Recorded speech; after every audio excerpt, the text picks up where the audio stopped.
तो welcome back to my YouTube channel. दोस्तों बात करेंगे हम बीपीएससी टीआरई 3.0 री एग्जाम अपडेट को लेकर के। साथियों आज के इस वीडियो में हम लोग बात करने वाले हैं कि टीआरई 3.0 का जो री एग्जाम कराया गया था आपका 19 जुलाई से लगा करके 22 जुलाई के बीच, उसके रिजल्ट को लेकर के बात करेंगे, नया रोस्टर को लेकर के बात करेंगे और कितनी सीटें आपकी कम हुई हैं उसको भी देखेंगे यहाँ पे। और यहाँ पे स्क्रीन पर आप देख पा रहे हैं कि टीआरई 3 दिवाली के पहले खुशखबरी।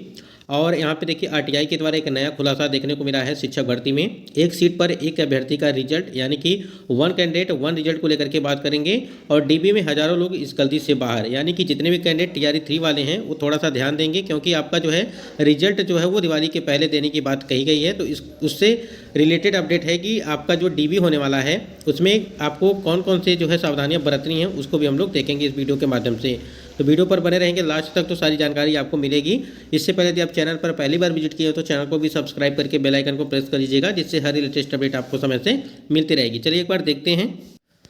स्क्रीन पे आप देख पा रहे हैं कि रजनी सर के द्वारा यहाँ पे एक अपडेट दिया गया था और आपकी जो शिक्षक भर्ती जो टीआरई 3.0 का जो री एग्जाम कराया गया था और रिजल्ट को लेकर के इन्होंने और रोस्टर को लेकर के क्या कुछ अपडेट दिया है।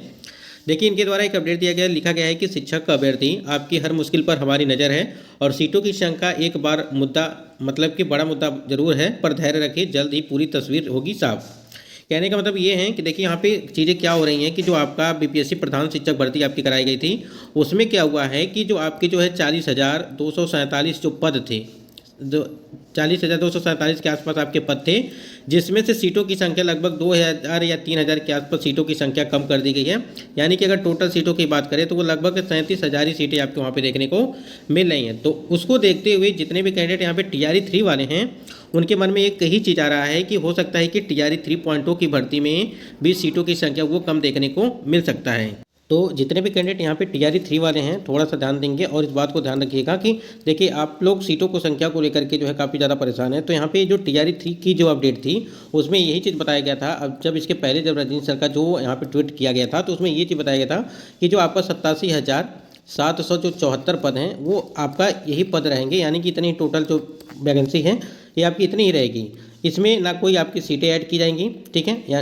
यानी कि सीटें इसमें ऐड नहीं की जाएंगी, यानी कि जो बैकलॉग सीटों की बात चल रही थी वो सीटें यहाँ पे अब ऐड नहीं की जाएंगी, ऐसा यहाँ पे उन्होंने बताया था। और ना ही सीटें यहाँ पे आपको कम देखने को मिलेगी, यानी कि जो 87,774 पद हैं वही आपके उसी पे आपकी रिजल्ट दी जाएगी। अब यहाँ पे रिजल्ट को लेकर के अगर बात करें कि यहाँ पे आयोग क्या करेगा या शिक्षा विभाग की बात करें तो आयोग यहाँ पे आपका जो 100% मतलब कि सीट मतलब कि भर पाएगा नहीं, यानी कि रिजल्ट देगा या नहीं देगा, क्योंकि आपने देखा कि टीआरई 1 टीआरई 2.2 की भर्ती में लगभग यहाँ पे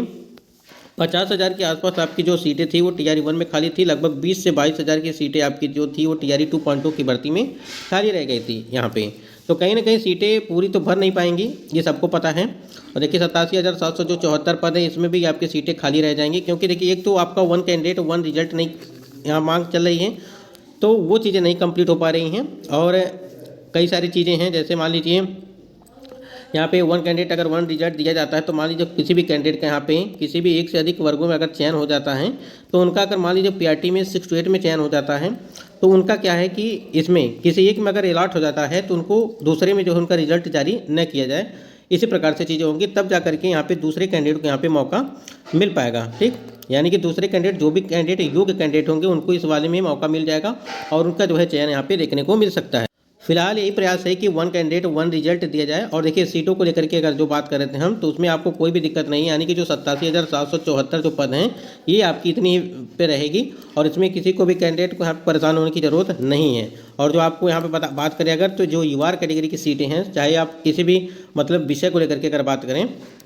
ठीक है, यानी कि किसी भी वर्ग और किसी भी विषय को लेकर के बात करें तो यूआर कैटेगरी की सीटें यहाँ पे ये आपकी जो है वो बढ़ेंगी। जिस प्रकार से प्रधान शिक्षक भर्ती में आपने देखा कि 10,000 सीटें थी, अब वो 15,000 सीटें आपकी कर दी गई हैं। तो वो क्यों कर दी गई हैं? क्योंकि आपकी 25% के हिसाब से सीटों का बंटवारा किया गया था जब 65% आरक्षण मामला था, और उसके बाद से यहाँ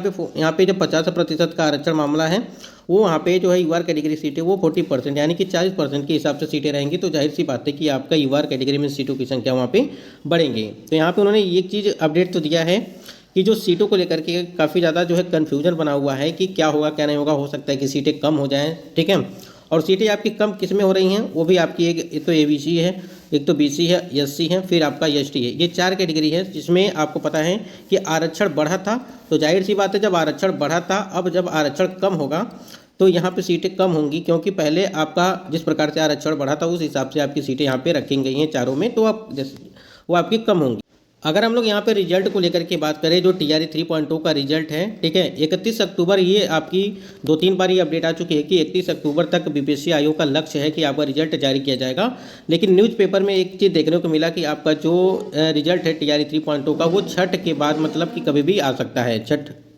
देखिए आपकी स्क्रीन पे है, छठ के बाद तीसरे चरण की शिक्षक नियुक्ति परीक्षा का रिजल्ट यहाँ पे देखिए, ये सारी चीज़ें हैं। एक तो आपका 31 तारीख को बताया जा रहा है, ध्यान दीजिएगा थोड़ा सा यहाँ पे, यानी कि 31 अक्टूबर को बताया जा रहा है, और ये 2-3 बार अपडेट आ चुकी है कि आपका 31 अक्टूबर तक ये डेट जो है रखी गई है। अब यहाँ पे जो मैटर है वो रोस्टर वाला है। देखिए 1 to 8 तक का जो है रोस्टर क्लियरेंस हो चुका है, मतलब कि सीटों संख्या किस प्रकार से हैं। यहाँ पे 9वीं 10वीं का और 11वीं और 12वीं का आपका रोस्टर क्लियरेंस अभी तक नहीं जारी किया गया, भेजा गया है, तो ये इसमें विलंब हो रहा है। और जब यहाँ पे विलंब होगा तो जाहिर सी बात है कि आपका अगर जितना ही विलंब होगा आपका 31 अक्टूबर भी कम पड़ जाएगा, यानी कि एक संभावनाएं हैं कि आपको 31 अक्टूबर तक देने की। फिलहाल यहाँ पे लग नहीं रहा है कि आपका 31 अक्टूबर तक आपको जो है, ये जो यहाँ पे अपडेट आई थी कि छठ के बाद तीसरे चरण की शिक्षक नियुक्ति परीक्षा का रिजल्ट यहाँ पे जारी किया जाएगा, तो यही मान के चलिए आप इसी के आसपास देखने को मिल सकता है रिजल्ट TRE 3.0 का। क्योंकि आप समझिए कि लगभग आपकी जो है फरवरी या मार्च में आपकी जो है नोटिफिकेशन जारी की गई थी TRE 3.0 का। उसके बाद यहाँ पे देखिए RTI के द्वारा एक नया खुलासा देखने को मिला है, जिसमें आपको पता होगा कि 86 कैंडिडेट जो है यहाँ पे, अब इसमें जो है सूचना का अधिकार अधिनियम 2005 के तहत वांछित सूचना उपलब्ध कराने के संबंध में यहाँ पे एक RTI द्वारा जो है अपडेट देखने को मिली थी कि आपका जो भाषा अर्हता था, यानी कि जो 30 नंबर का भाषा अर्हता था, उसमें क्या हुआ था कि बहुत सारे कैंडिडेट, यानी कि 86 जो कैंडिडेट हैं, एक लिस्ट भी जारी की गई थी, और 86 कैंडिडेट जो है पॉलिटिकल साइंस में वो भाषा अर्हता में जो है फेल थे, फिर भी उनको जो है नौकरी मिल गई। अब देखिए यहाँ पे भाषा अर्हता को लेकर के जब भी हम आपसे यहाँ पे बात करते हैं किसी भी वीडियो में, तो यहाँ पे कैंडिडेट का कहना होता है भाषा अर्हता आखिर क्यों हटाया जाएगा। तो आपने जब TRE 2.0 की भर्ती में जब भाषा अर्हता को हटाया गया तो वो क्यों हटाया गया था उसके बारे में पहले जानकारी लीजिए, ठीक है। देखिए यहाँ पे कुछ भी हो सकता है, नहीं कि आयोग कुछ भी कर सकता है, आपकी भाषा अर्हता हटा भी सकता है और भाषा अर्हता नहीं हटा सकता है। हटाने का मतलब ये है कि जैसे वो एक बात की TRE 2.0 की भर्ती में उन्होंने भाषा अर्हता हटा दिया था, तो TRE 3.0 की भर्ती में वो भाषा अर्हता हटा सकते हैं और नहीं भी हटा सकते हैं। लेकिन सबका प्रयास यही है कि सभी लोग को है यही है कि जो भाषा अर्हता है, यानी कि TRE 3.0 में भाषा अर्हता नहीं हटना चाहिए। अगर भाषा अर्हता नहीं हटेगा तब तो जाकर के ठीक रहेगा, क्योंकि जो भी कैंडिडेट यहाँ पे फेल होंगे, यानी कि जो 30 नंबर का था उसमें 9 नंबर क्वालिफाइंग के लिए चाहिए था, तो यहाँ पे उनको फ़ायदा होगा। जो भी कैंडिडेट यहाँ पे फेल होंगे वो तो बाहर हो जाएंगे, और जो योग्य कैंडिडेट होंगे जिनका भी 9 नंबर या 9 से अधिक होगा वो जो है इसमें रहेंगे, यानी कि उनकी जो है संभावनाएं बनेंगी, यानी कि उनका अगर अच्छा खासा नंबर आया होगा जो सब्जेक्ट होगा, यानी कि भाषा अर्हता को छोड़ करके और भी जो आपके उनके विषय सब्जेक्ट वाला था उसमें नंबर अच्छा खासा होगा, कट ऑफ अच्छी बनेगी, तो उनका जो है सिलेक्शन यहाँ पे हो जाएगा। ये पूरी लिस्ट यहाँ पे जारी की गई थी 86 कैंडिडेट का, यहाँ तक कि पॉलिटिकल साइंस से, और ये आपका जो है TRE जो है 2.0 की भर्ती का है। और इसमें यही चीज़ें हैं कि देखिए यहाँ पे 41 कैंडिडेट यहाँ पे हैं, ये सिर्फ भाषा अर्हता है, लेकिन यहाँ पे अब कोई भी कुछ भी नहीं कर सकता है, क्योंकि पहले जब नियम में यहाँ पे परिवर्तन किया, ये टोटल यहाँ पे 86 यानी कि 86 कैंडिडेट ऐसे हैं जो भाषा अर्हता में फेल थे। तो TRE 3 वाले भी अभी कन्फ्यूजन थोड़ा सा बना हुआ है कि TRE 3.0 की भर्ती में भाषा अर्हता लागू किया जाएगा या नहीं किया जाएगा। तो दोनों चीज़ें हैं, लागू भी हो सकती है, नहीं भी हो सकती है।